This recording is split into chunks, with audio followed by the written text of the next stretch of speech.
বল কেমন লাগছে ওখানে বাইরে গিয়ে? ভালো লাগছে না রে পরিবারকে ছেড়ে। ওখানে কিছু পেলে ওখানেই থাকতে পারতাম। মাকে তো চোখের সামনে অন্তত দেখতে তো পেতাম। কেন? ওখানে তো টাকা বেশি। আর টাকা, টাকার থেকে অনেক কিছু বেশি আছে লাইফে। হুম। জানিসই তো, বাবা পার্টি নিয়ে লড়তে লড়তে মারপিট করে মারা যায়।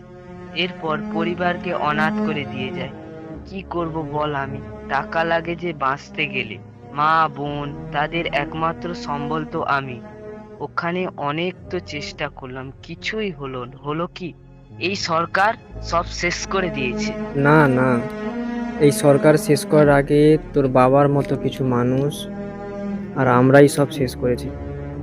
কারণ আমরাই সেই রাজাকে সিংহাসনে বসিয়েছি, যে রাজা বারবার কুত্তার মুখে রুটি ফিকেছে আর আমরা খেয়েছি। এখনো ফিকছে, এখনো খাচ্ছি, আরো ফিকবে, আরো খাবো। তাই দোষটা আগে নিজেকে দে।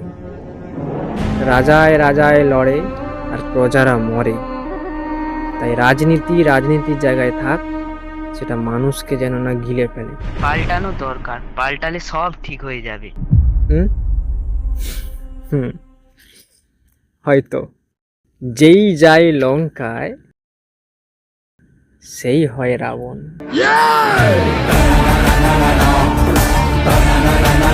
বৎস, গেলে যাবি? হুম হুম